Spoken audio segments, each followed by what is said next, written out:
Nous avons des raisons tout à fait légitimes de nous inquiéter, et ces raisons, j'en vois au moins 7. La première, la plus connue, la plus médiatique, c'est le changement climatique. Le changement climatique est aujourd'hui une réalité. L'élévation de la température est avérée. Cela se traduit par des phénomènes climatiques majeurs. On a de plus en plus de vents, de tornades, de phases de sécheresse. La montée des niveaux des océans se vérifie également, la fonte des glaces également. Cela se traduit par des phases de migration des populations, notamment en Asie du Sud-Est. Et cela va avoir des choix énergétiques à faire pour nous assez importants.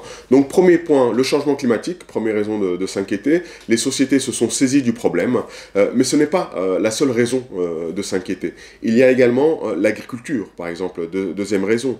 Pourquoi? Parce que la population mondiale ne cesse de s'accroître, donc des besoins alimentaires importants et des rendements agricoles qui commencent à stagner. On le voit pour les céréales en Europe, on le voit pour le riz, par exemple en Chine et en Inde,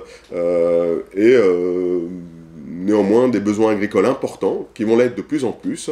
Donc il va falloir trouver les terres pour l'agriculture, les moyens.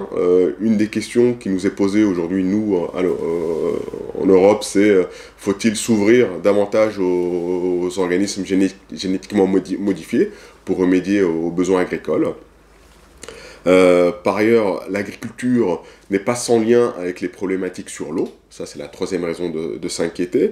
Pourquoi? Parce que la population mondiale a été multipliée par 4 en un siècle, et la consommation par tête en eau a été multipliée par 8 sur la même période. Cela signifie que nous sommes 4 fois plus nombreux, mais que chaque personne consomme 2 fois plus d'eau. Et ce que l'on constate, c'est peut-être une pure coïncidence, mais quand même, si l'on superpose deux maps mondes, l'une avec les problèmes de ressources, de disponibilité en eau, et l'autre une carte des conflits géopolitiques, qu'ils soient politiques jusqu'à des conflits armés, eh bien il y a presque superposition de ces deux cartes. Cela signifie que les tensions en eau exacerbent les conflits géopolitiques. Et cela fait maintenant 40 ans qu'on avance l'idée qu'un jour ou l'autre, des conflits importants sur l'eau pourraient apparaître sur notre planète.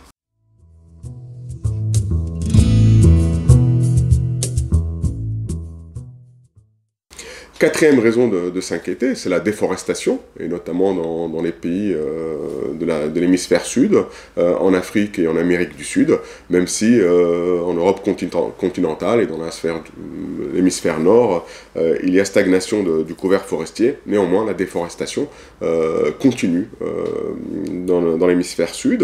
Cinquième point, les ressources halieutiques, donc les familles les espèces de poissons disparaissent à un rythme de plus en plus important. Le poisson est recommandé dans différents régimes pour des raisons diététiques, nutritives, etc. Et bien aujourd'hui, on commence à en payer le prix, puisque la ressource halieutique s'épuise dans la majeure partie des océans. La biodiversité, sixième point, qui subit une menace permanente. Il est difficile de mesurer la perte de biodiversité parce que on évalue mal notre biodiversité, mais néanmoins, les Nations Unies mettent en avant des pertes importantes de biodiversité en lien avec l'épuisement de la ressource halieutique, en lien avec la déforestation.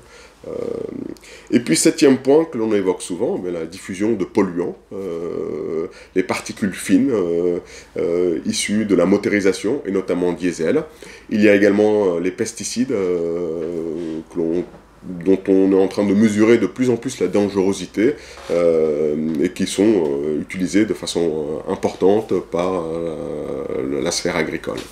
Voilà 7 raisons de s'inquiéter d'un quatrième temps des interactions entre l'économie et l'environnement, avec l'environnement qui reprendrait le dessus sur l'humain et qui reprendrait ses droits.